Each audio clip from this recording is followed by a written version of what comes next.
foundation of what we buy together and of how we help free the millions of other disabled folks who have not yet come out will be political. And the philosophy that we have developed together, which is a fundamental positive belief that everyone has a future.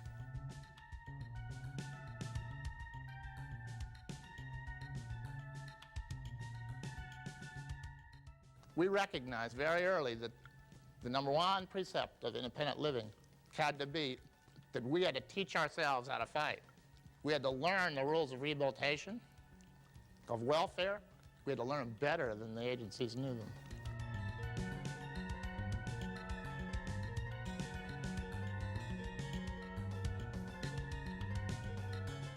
All the programs that have been set up really aren't the most important factors. They help us survive.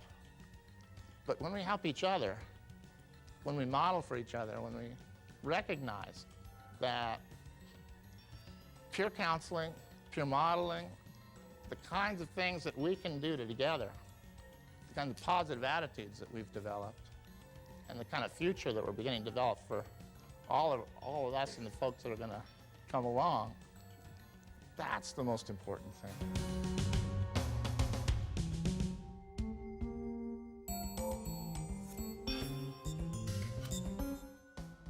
A few of us got a whole lot without having real grassroots organization. That we don't have the organization yet to hold what we've won over these last few years. And I've redoubled my effort, and I know that a lot of you have, to go out and involve more people.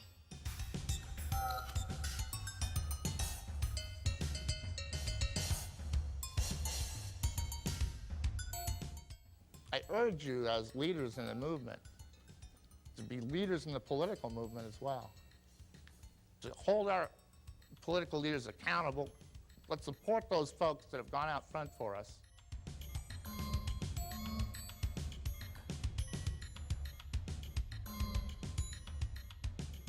If we're going to turn this thing around, we're going to have to get our people out to vote. And we're going to have to educate them, and we're going to have to figure out what kinds of voting patterns they have. Not just register them, but educate them, and then vote in blocks, and begin to make some difference in elections. And that's possible now. May not have been so much in the past. There's a lot of consciousness now. And I really believe that we can win some elections for folks.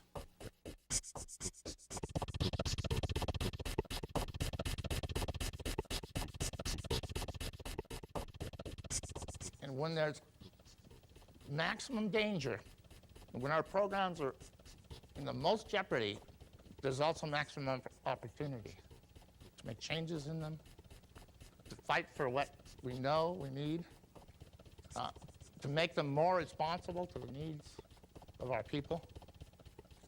And let's take advantage of that. Let's figure out some alternatives. Let's not just be naysayers.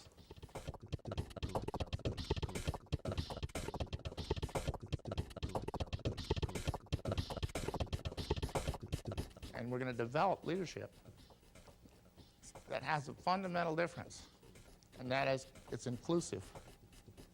It believes in people and in our strengths together, and that we are going to change our society, and that severely and profoundly disabled person is going to come back into our community, and when they do, there'll be an independent living center there ready to help them find housing, to help them learn how to fight for themselves, and then to join us.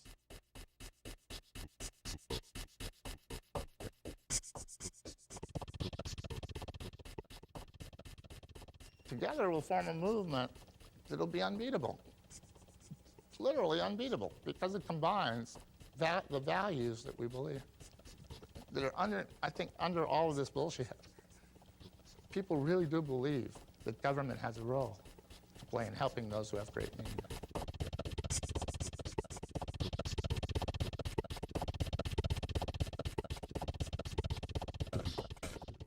And I want to be sure that we link nationally. We don't forget that our linkage is our strength, and that we can support each other, that we can learn from each other.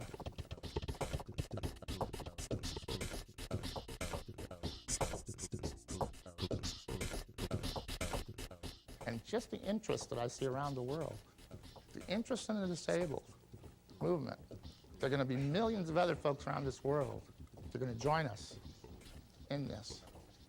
And we're going to see a lot more free folks. We're going to see folks taking their places. We're going to see folks in leadership positions in government and industry.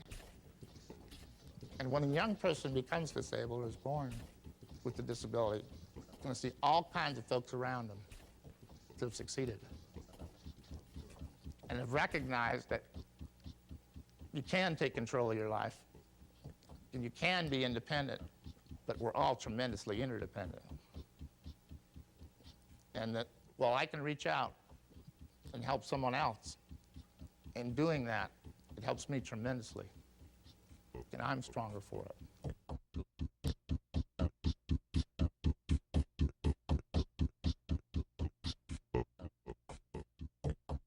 I feel real reflective tonight because it's as I look out over the audience and I see so many folks that I don't know that are now so heavily involved in this whole process of independent living. I think back to some of the folks that have died in the process of fighting for freedom, and died because of lack of information of doctors have, or ignorance on the part of the public.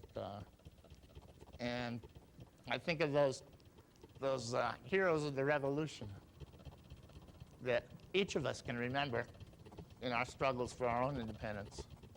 And I think we need to learn how to celebrate more.